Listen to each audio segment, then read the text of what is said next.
ತಾಲೂಕು ಕಚೇರಿಯಲ್ಲಿ ಇಂದು 80ನೇ ಸ್ವಾತಂತ್ರ್ಯ ದಿನಾಚರಣೆಯ ಪೂರ್ವ ಸಿದ್ಧತಾ ಸಭೆಯನ್ನು ತಹಶೀಲ್ದಾರರು ಹಾಗೂ ಅಧ್ಯಕ್ಷರು ರಾಷ್ಟ್ರೀಯ ಹಬ್ಬಗಳ ಆಚರಣೆ ಸಮಿತಿ ಇವರ ಅಧ್ಯಕ್ಷತೆಯಲ್ಲಿ ನಡೆಯಿತು.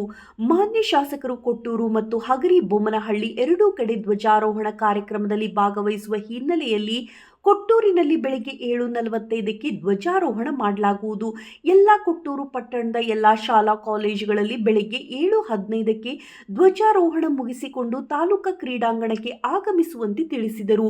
ಪೊಲೀಸ್ ಸಿಬ್ಬಂದಿ, ಗೃಹ ರಕ್ಷಕ ದಳ, ಎನ್ಸಿಸಿ ಹಾಗೂ ವಿವಿಧ ಶಾಲಾ ಕಾಲೇಜಿನ ಮಕ್ಕಳ 13 ಅಚ್ಚುಕಟ್ಟಾದ ತುಕಡಿಗಳನ್ನು ಸಿದ್ಧಪಡಿಸಲು ತಿಳಿಸಿದರು.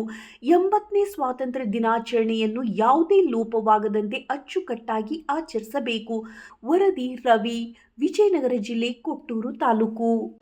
ತಾಲೂಕು ಕ್ರೀಡಾಂಗಣದಲ್ಲಿ ನಡೆಯುವ ಧ್ವಜಾರೋಹಣ ಕಾರ್ಯಕ್ರಮಕ್ಕೆ ಹಾಜರಿರಬೇಕು ಕಚೇರಿಯ ಇಲಾಖೆಯ ಮುಖ್ಯಸ್ಥರು. ವೇದಿಕೆ ನಿರ್ಮಾಣ, ಕುಡಿಯುವ ನೀರು,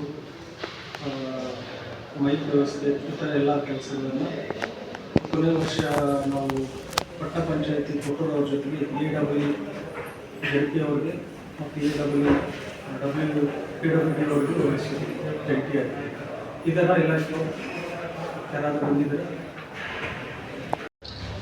ಯಥಾ ರೀತಿಯಾಗಿ ಪ್ರತಿ ವರ್ಷದಂತೆ ಶಾಸಕರು ನಮ್ಮ ಆಗಸ್ಟ್ 15ರ ಧ್ವಜಾರೋಹಣ ಕಾರ್ಯಕ್ರಮವನ್ನು ಮೊದಲಿಗೆ ಮುಗಿಸ್ಕೊಂಡು ಆನಂತರ ಹಗರಿ ಬೊಮ್ಮನಹಳ್ಳಿ ವಿಧಾನಸಭಾ ಕ್ಷೇತ್ರದಲ್ಲಿ ಅಲ್ಲಿ ಕೇಂದ್ರ ಇದರಲ್ಲಿ ಮಾಡ್ತೀವಿ ಅಂತ ಹೇಳಿದ್ದಾರೆ. ಆ ಪ್ರಕಾರ ಬೆಳಗ್ಗೆ ನಾವು 7:30 ಒಳಗಡೆಯಾಗಿ ಧ್ವಜಾರೋಹಣ ಕಾರ್ಯಕ್ರಮವನ್ನು ತಾಲೂಕು ಕ್ರೀಡಾಂಗಣದಲ್ಲಿ ಮುಗಿಸ್ಬೇಕು ಅಂತೇಳಿ ಶಾಸಕರು ಸೂಚನೆ. ಆ ಪ್ರಕಾರ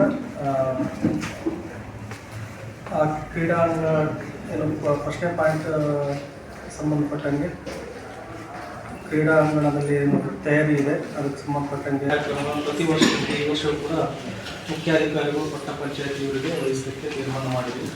ಅದರ ಜೊತೆ ಶಿಕ್ಷಣ ಇಲಾಖೆಯ ನಮ್ಮ PU ಬೋರ್ಡ್ ಪ್ರಿನ್ಸಿಪಾಲ್ರವರು